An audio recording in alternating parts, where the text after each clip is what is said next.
On today's show, I know everybody loves that drop. We'll talk about the rumors and trades that could go down for the Dallas Mavericks. Could a Toronto Raptor be coming to Dallas? We'll talk about that and more on today's Locked On Mavs. I'm Luka Doncic, and this is Locked On Mavericks. Mavericks, NBA champions. Bang! Bang! It's good! And the Mavericks have won the game! If you don't believe, you shouldn't be here. Loyalty never fades away. And welcome. You are locked on to the Dallas Mavericks. My name is Nick Angstadt, media member and NBA channel manager for the Locked On Podcast Network, your team every day. Thanks for making Locked On Mavs your first listen each and every day. Locked On Mavs is free and available on all podcast platforms, including YouTube. But the best way you can help us grow the show is to comment anything below. Let us know. There's rumors flying around, but what's the one trade you want the Dallas Mavericks to make this year? Joining me, as always, my co-host, writer, and contributor, Mavs.com, the trade machine maniac, the one more thinking. What you got for me, Isaac Harris? Is this the most wonderful time of the year? It's the most wonderful time of the year. Could be. We love trade season. Oh, it's the best. I got the classic question today. Hey, do you do y'all's pod during the off season? And I'm like, yeah. Yes, we do. 5 days a week, baby. I was like, and I responded with, off season free agency and trade deadline season. It's the best time of the year for podcast and coverage. So you guys know we're here every single day, all through trade season. Sometimes we've done trade dashes to where we've just done all through the weekends. And if there's any trades that go down, you know where to be looking for your podcast. We'll have emergency pods and all that. Absolutely. We'll continue our post-game shows all throughout the year too. We've decided to years ago, but we did decide that years ago to do every single post-game for the Dallas Mavericks. And so you know where to come for trade news, for post-games, for midweek talks, and all that kind of stuff. We're your number one podcast for Dallas Mavericks. I was about to say we're the number one Mavericks podcast, which is also true, but I won't throw it in the face. Some people think they're the only podcast that covers the Mavericks. Tim Cato. I don't know who would think that. I'm literally texting Tim right now in this exact moment. It's so funny. He starts his show saying it's the only Dallas Mavericks podcast in jest because there are many. All right, let's get into today's stuff. There are apparently the Toronto Raptors are dealing with some stuff. Right now, they are sitting at 18-23 in the East, outside of the play-in. Not even in the play-in, which is bad. There's 10 teams in the East that are going to make a postseason. The Toronto Raptors are not one of them. That is really wild. Ooh. That is really wild to me. And so there's all this reporting around them from Mark Stein, from TSN, from Mike Scotto, all types of outlets that we respect their news when it comes to Toronto Raptors and NBA stuff. So the first one, let's start with this.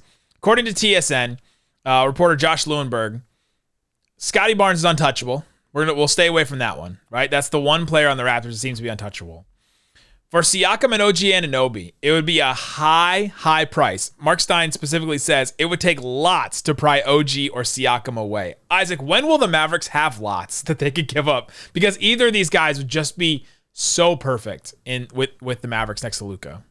I mean, I think the whole roster would be, right? Like if there's one team that I'm looking across the league and I'm saying, all right, realistically, obviously, Giannis, something like that. That'd be awesome. But if there's one team across the league that's not a title contending team that I would say, man, I wish that team would be a seller because I think multiple players from that team would work at Dallas.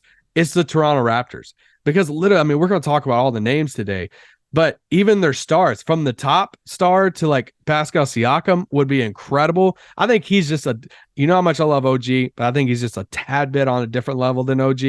For sure. But even down to like a Gary Trent, I think would be great in Dallas too. So we'll talk about the names in between. But I mean, the summertime is the time for Dallas to take the biggest swing. They could still take a swing before the deadline, but they want to use all the picks possible and all of that. Like it's the summertime that you make a swing for like a Siakam or an OG. Yeah, I don't think they can make this type of move, a Siakam or an OG, until the summer. I think to get all right, the Mavs are sending 4 picks and Josh Green and salaries and, swaps possibly and like all that stuff to the Raptors for Pascal Siakam. To do that kind of deal, you can't do it until the offseason, to where, okay, 2023 draft is over and done with.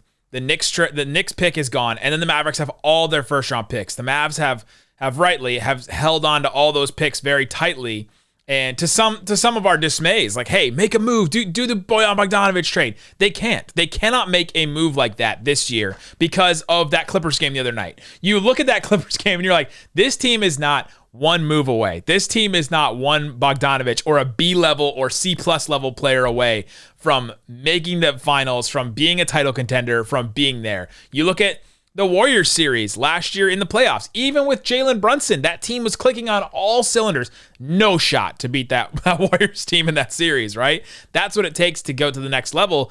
And the Mavericks even knew that before that series. They even knew that they needed to make some kind of move like this, which is why they didn't sign Jalen Brunson, which is one of these big hole mistakes that you've heard if you listen to Bill Simmons and all of them. Him and Zach Lowe were talking about that today. If it's this big mistake for Dallas, it was a mistake. But one of the reasons why they made it is because they knew even with Brunson, they still needed to make a bigger move. Somebody that fits better with Luka, somebody that elevates the rest of the team, somebody that is a guaranteed perennial all-star type player to play next to Luka. They have to make that move. I honestly am starting to feel like it has to be this summer, and they'll have all these picks available, and maybe Siakam, I don't think OG is that level. You said a tad. I would say Siakam's a lot higher than what OG is, but if they're going to make a Siakam type move, if the Raptors want to blow it up, then it would have to be this summer, and I think it has to be for the Mavericks this summer for sure. Yeah, I mean, you look at these guys. I mean, one of the things you ask when it comes to like the Bogdanovic thing, what if they go out right now and do the Bogdanovic deal, first round pick, Josh Green and Bertans, something like that. What if you get into the summer and OG goes for a couple first and some of that, and it's like, dang, like if we kept some of our pieces, if we kept Josh Green, we kept, all of our draft picks, we could have given up a really similar deal for OG or Siakam or something like that. That's when you kind of now there's a million ways you can view that and be like, oh, you can't make this move. You can't not make a move because of what could potentially happen all of a sudden. Like all this stuff. I get all of that. But if you're searching for the number two, then man, I mean, if you can get Siakam next to Luka and Dallas, like that's somebody you swing for, right? I mean, you're looking at a guy that's absolutely he's 28 years old. You start looking at the salary stuff, in Toronto. He has $35 million. He's 35.4 this year. He's 37.8 next year. Then obviously, if you make a trade for Siakam, you're looking at trying to lock him into some big extension, stuff like that. But, then you look at OG though, and OG's younger. He's, 25. He is playing incredible basketball this year. He's shooting like 37% from three, scoring 18 points a game. Man, I didn't know. I was a huge OG guy coming into the draft. I didn't know if he was going to score 18 points a game. I thought he was more like, a Dorian Finney-Smith type, but he's shown that he's grown offensively. He's on the short list for defensive player of the year too. Like that is elite next level, which we've been asking for. If the Mavericks are going to play this style, they need an elite defensive player to play like that, and that would change so much for this team if they could do that. Yeah, and he's the guy that instantly guards all of your bigger perimeter guys. Yeah. The Kawhis, the Paul Georges, the Jason Tatums, all of that. Like he becomes that guy. You'd still need a guy to guard the opposing point guards. Like if you could swing a Gary Trent deal too, a Gary Trent, if you keep Reggie Bullock in the deal, something like that, it can still guard the Damian Lillards of the world and all of that.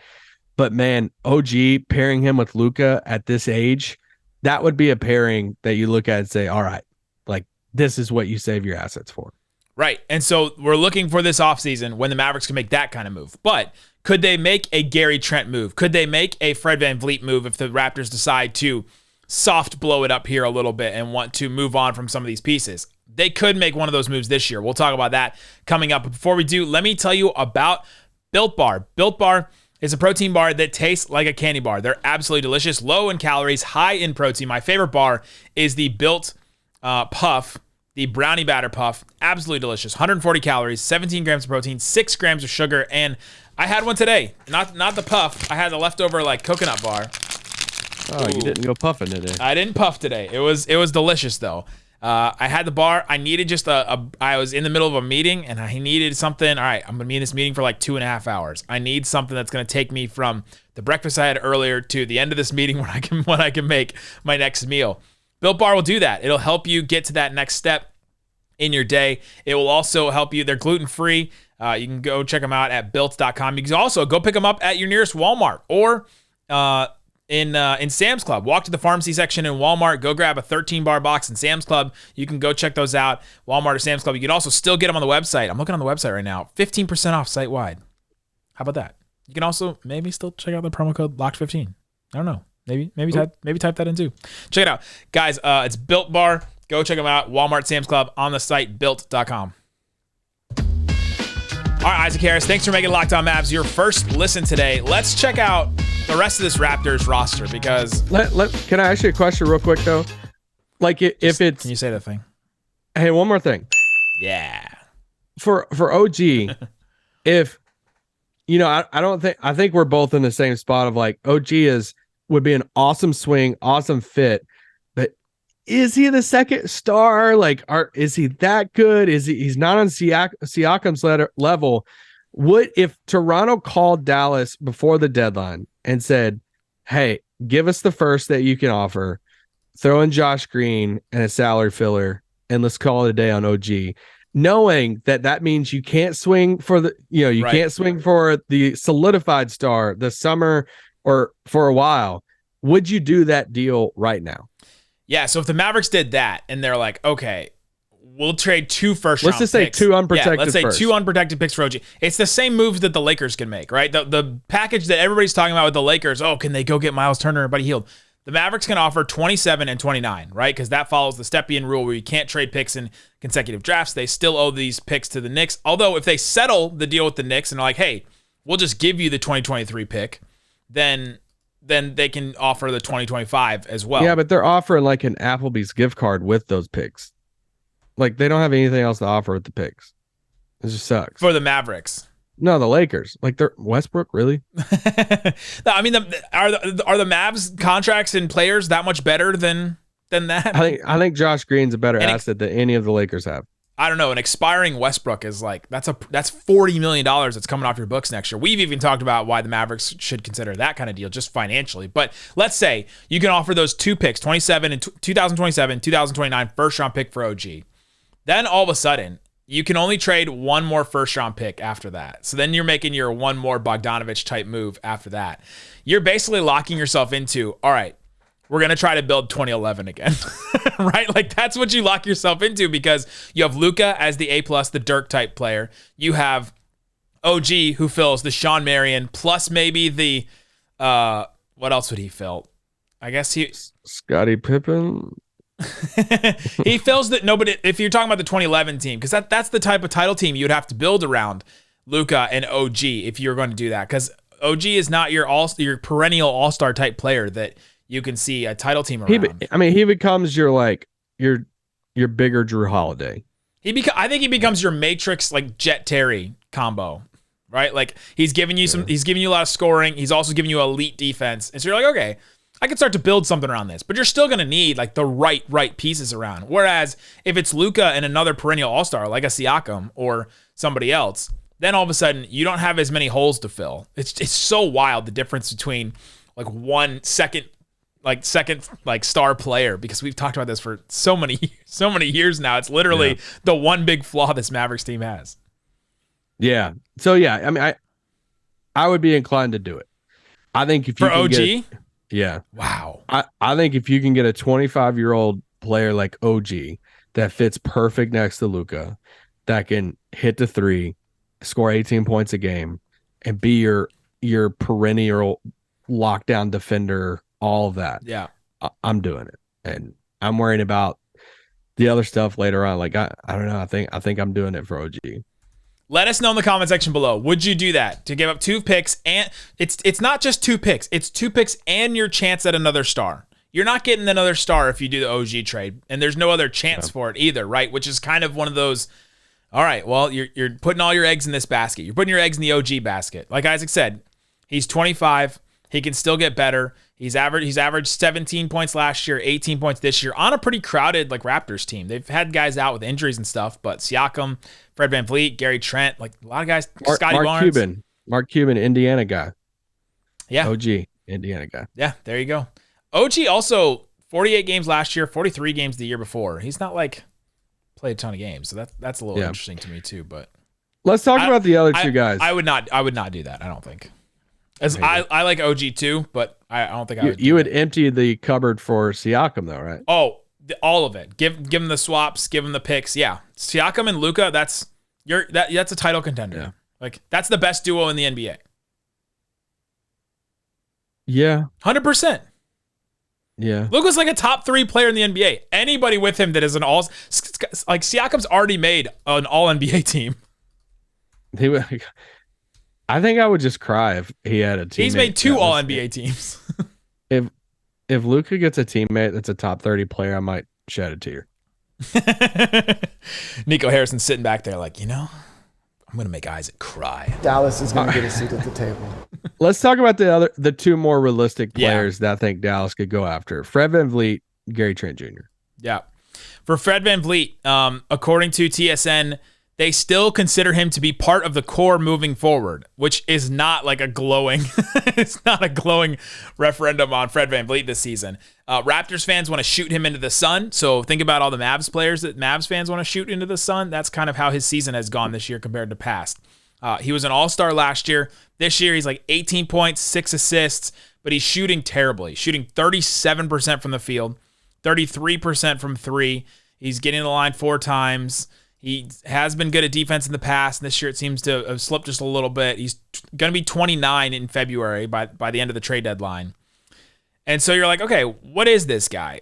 We compared Jalen Brunson to him for a while. We were like, all right, this is kind of the career path. He was in the G League, and then he came along slow. He was a young player in that 2019 title run that they had. Like I think he only played like 24 minutes a game on that in the playoff run in that title team. So it's not like he was a big part of it, but not like a massive part of their title run. And so now you're like, what is Fred VanVleet? He's kind of the only guard that they have too on the Raptors. They have all these wings, all these 6'9" guys. If you do the same kind of move, I guess it's probably 2 picks for VanVleet, right? Would you do the 2 picks for VanVleet type move? The only thing that I think his value would be lower than OG's just because the thing with him and Trent is they both have these options for the summer that they can both become, free agents over the offseason. So, if any team's looking at it saying, well, we're trading for an expiring contract for the most part, then I don't know if you're getting, multiple firsts and all of that. I think you're giving up multiple firsts because you're looking at an OG that's 25 and you're saying, all right, he's like not even entered his prime or entering his prime. I'd say VanVleet's probably in the middle of it, but man, VanVleet would fit great in Dallas. I wouldn't do the picks though. Yeah, this is one where I'd think about it. If you could say, all right, it's 1 pick, like okay, 1 pick, but even so, I'm like, I'm not as worried about his shooting as much because no, me either. I tend to lean towards what's the majority. He's a 38% 3-point shooter for his career. Yeah. Before this season, he never shot beneath 36% in his career or 37% in his career. Like every single year, it's been basically 37 or above. And so like, if I'm looking at it saying 7 years, he shot 37% or above. And now this year he shot 32 and it's like, oh, I don't know. He can't shoot. It's like, I kind of take the majority on that. I have the same worries that I would have about Brunson though. If I'm the Mavericks, if you have the he's shown he can play better defense than Brunson though. Absolutely. He's also going to be 29 here. He's also got a title under his belt. True. Yeah. So he's got the experience. He can play better defense. The Mavericks, for better or worse, used Fred VanVleet's contract that he signed a couple years ago as the template and the stopping point for a Jalen Brunson extension this summer. And so they definitely apparently think that that's a fair deal for VanVleet. How would Mavs fans feel about it though? If we briefly was talking about this before I hit record, but if you trade for VanVleet, what was the contract he turned down? The extension he turned down from? He turned down $114 million. I'm pretty sure it was over 4 years. So, like, if you trade for VanVleet, you're obviously trading for him with the idea that you're going to lock him in long term. And if you turn down 114, we'll go out on a limb and say he wants more than 114. So, like, how will fans feel? It's like if you let Brunson go because of a price point, but then you're bringing in VanVleet, like, he's instantly it's gonna be a comparison thing that's gonna live for years of VanVleet versus Jalen Brunson. Oh, should have just paid Brunson, or vice versa. Whatever. Well, they're already saying should have just paid Brunson, so it doesn't. Does it yes. change anything, right? Like we should have paid Brunson. I mean, we're already saying that. But. Yeah. So does it change anything? No. Like, instead of giving up assets to go get the guy that's kind of in the same mold, better defender, worse, like get your own shot, 2-point shooter, like all that kind of that kind of stuff.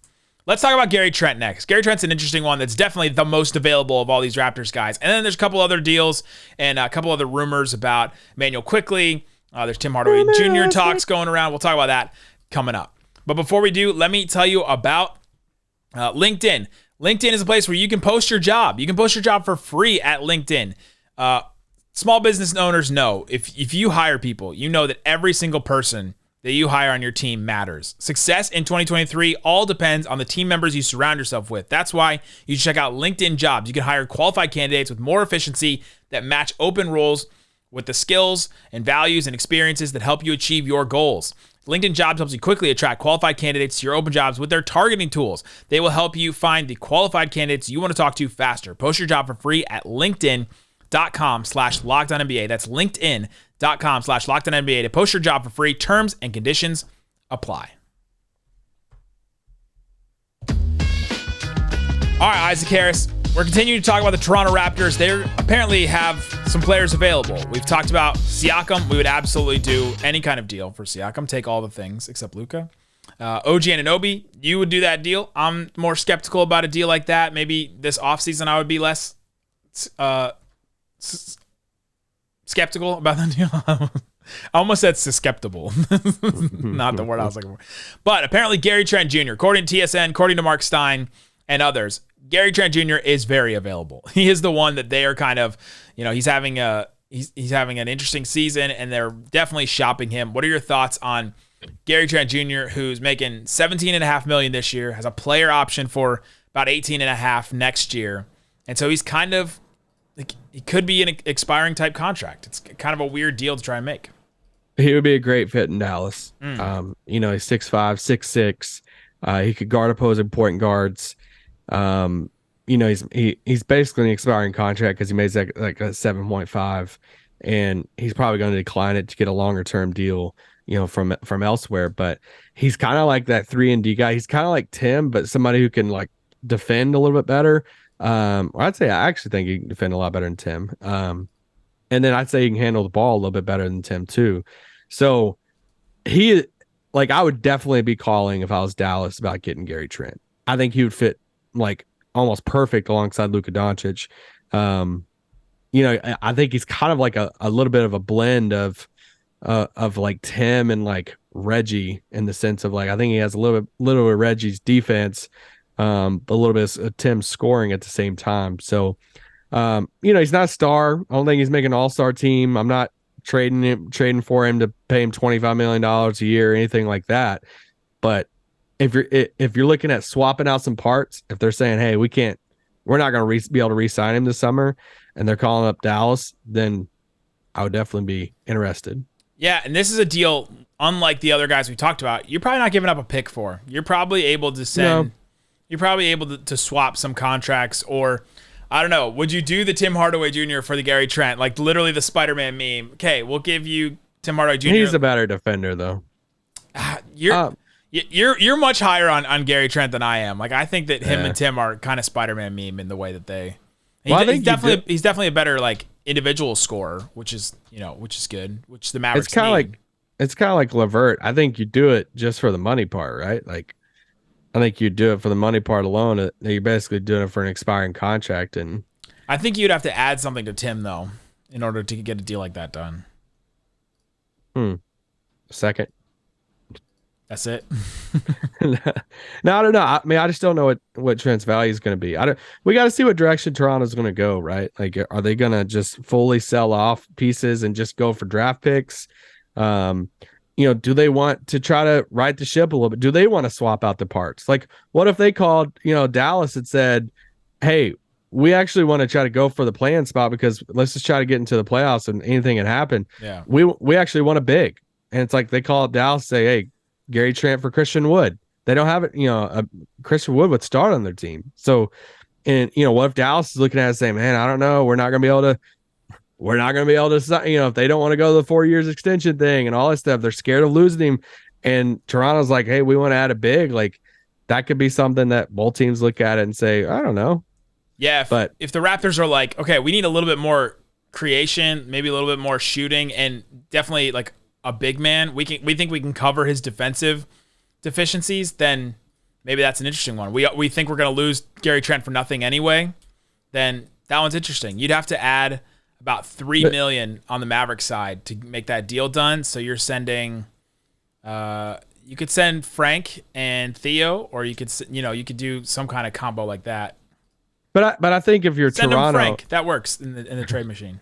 I think if you're Toronto though, like you're only doing a deal like that if you want to try to make the play in. Like I think if they're just tearing it down, then you're trying to find some type of draft compensation with a salary filler, something like that. So I don't think, whatever. But would you do that deal? Christian Wood and Frank Ntilikina for Gary Trent Jr.? I'll think about it. I would do that deal. Okay. You heard it from Nick, guys. I would do it. Look, like what are you saving with Christian Wood right now? Like we already know this team is not good enough to win a title. So I can't talk about Christian Wood in this pod because then people get really mad. All right, well I'll say it. I would do that deal. I think other people would do that deal too. All right, the Mavericks would have no bigs. Guess what? They have no bigs anyway. So it's like yeah, you're like it's like the we should have signed Brunson thing. Like if they get Fred VanVleet, like yeah, they already think we should have done that. Last rumor we'll talk about here is that apparently, according to Michael Scotto, another rumor that's going around is that Immanuel Quickley is receiving interest from several teams, including the Bucks, the Wizards, and the Dallas Mavericks. What are your thoughts on Immanuel Quickley and the situation with the Knicks? Let's bring in another former Knicks player. Let's go. Mavs have been interested in Quickley for a while, ever since draft stuff. Yeah. And so they've liked him for a while. And I think he'd be great in Dallas as a guard coming off the bench. Like if that's a swap out the pieces, I'm not giving up a pick or anything for Quickley. But if you're swapping some pieces around and you're bringing Quickley back and he can be a third guard off the bench, or him start alongside Luka and then when he moves back to the bench, something like that, I like him as a player and I would be a fan of it. Yes. I mean, yeah, if you could just get him for, you're saying swapping out the parts, like what would you have to send for him is kind of the question. He makes $2.3 million this year. Looks like he has a guaranteed 4.1 next year. So it's a really, I don't know what they're looking for. Like, why isn't Fournier playing for them? Like, is it something with him? They just don't like him as a player. Like, let's say they view Tim Hardaway a lot better than Fournier, and it's like Fournier bring him back. Well, it's like Fournier and Quickley for Tim, and another piece. It's something like that. And you're like, that money works out though. Just Fournier and Quickley for Tim. Yeah, it's like they want to win right now too, just like Dallas. So.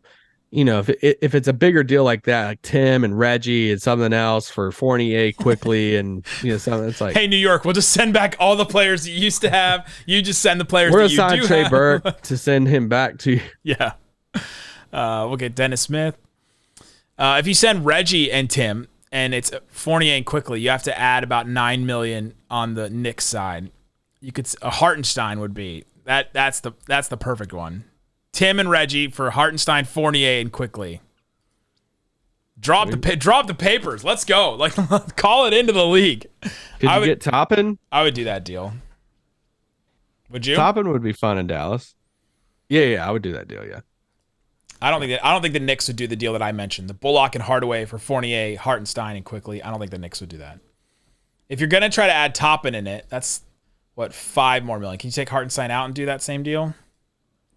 Now, I think they value Toppin. I think you'd have to, if you're doing Toppin and Quickley, I feel like you'd have to send them a first, or do something like that. The thing about it is they want to win now, and Reggie and Tim are win now players. Yeah. So like they would instantly be in the rotation and playing with Brunson and Mitchell Robinson and Randall and those guys. And they already know the organization, which may help with them.